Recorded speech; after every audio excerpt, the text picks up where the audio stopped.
What up, boys? We're back with another first reaction to song videos. Exactly. And today I'll be reacting to Dan's artist that I've never heard of before or heard their song before.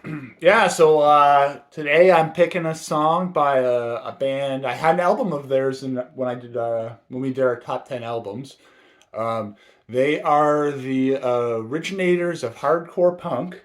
They are legends of the punk scene, and I'm talking about DC hardcore punk band, the Bad Brains. Oh, and I don't know this. I don't know this band at all, so this is going to be interesting. Yeah, so I'm definitely interested to see your reaction. To set them up a little bit for you, they're a band. They started in the '70s in Washington D.C.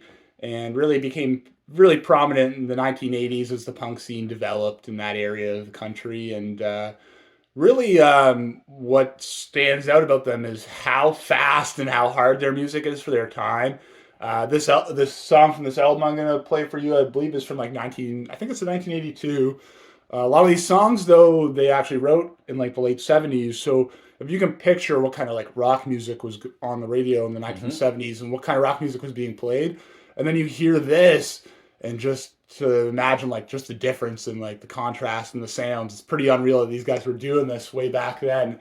And also the other thing I should add is they're another unique aspect to them as a punk band. They're actually all Rastafarian guys. Oh, wow. Yeah, so they're it's kind of funny because the joke I think a lot of people is like uh, all modern forms of music came from black people, Yeah. even punk music too. Yeah. So this is you said this is a punk band. So Yeah, you know I love hardcore punk. yeah, you know I love 90s punk and 2000s punk. So Yeah, so this I'm gonna is see if this is along the lines, or am I gonna see a lot of influence from this Yeah, band throughout the music? I think you'd see more influence from this band on bands maybe like more like Nirvana and stuff. Oh, okay. They're Like grungy not. type. Yeah, you're not gonna like you're not gonna hear anything like if you like say like you're Blink 182s. You're Yeah. not gonna hear any Bad Brains in that.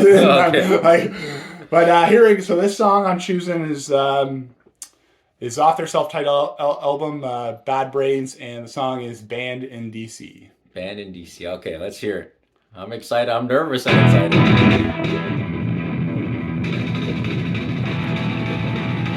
Starts off. It starts off rough so far. Yeah. You can skateboard to this. This is a Rastafarian. Yeah, oh yeah.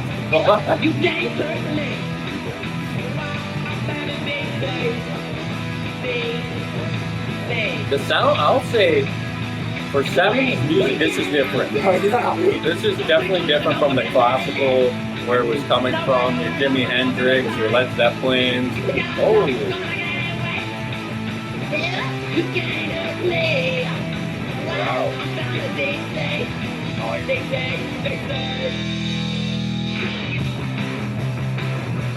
nice. Simple chords though, eh? Oh yeah, oh yeah. Simple chords. Sounds good though. And the way these albums are formatted too, they'll have like 4 songs like this, and then they'll have a reggae song. Wow. And then, yeah. I gotta check out this whole album, yo. I like this. This is right down my alley. To get the full experience, you should look up a YouTube video. It's just the most frantic performances. Like their singers just are mad, man. Backflips on stage and stuff, all kinds of stuff. Just dancing like dreadlocks flying all over. Oh, that solo's nice, man. I like this. I can't believe this is from the 70s, man. Wow, But- these songs have been written. Some of these albums recorded in the 80s, okay. But still for the 80s. Oh, but, yeah. But again, I never really jumped into that 80s punk grunge scene, so. But it sounds good though. It's just such a contrast to what was else being made back then. And it led to all the other hardcore bands after it. So what was my reaction to it? I actually love that. I love everything about that. That's I wish I knew about this band in the early 2000s when I was skateboarding. That would have been fucking nice for me. But what was the initial reaction for people with Rastafarians doing that type of music? Like, was there like, Oh well, fuck. I mean, the social norm at the time was everything counter to punk, and obviously early punk, like even socially, like, people had a hard time going to shows, getting their ass kicked, just yeah, dressing up like that, right? yeah, So you can imagine that, like in the late '70s, early '80s, that not only being punk rockers but being black punk rockers was even more difficult. And yeah, and fuck this. There's one song on one of their albums where HR the singer recorded the vocals off a prison phone, because I mean they're Rastafarians there, so they would get arrested for possession and shit like yeah. that, right?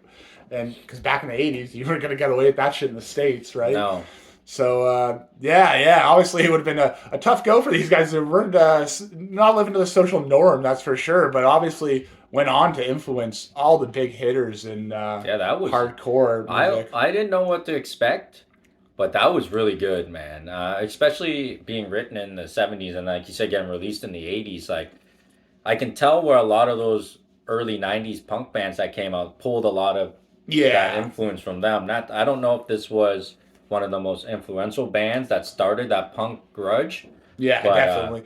very different, man. I like it. I enjoyed it. The solo part was nice. It went smooth. I really like that, man. I gotta listen to that full album. Yeah, definitely. I So like that. I'm glad Chris enjoyed his first listen to the Bad Brains as much as I did back when I listened to him way back, and I hope you guys enjoyed watching us react to the Bad Brains. Yeah, so we'll see you next episode. And always put your reactions as well to our reactions for me listening to it for the first time. Till next time, guys.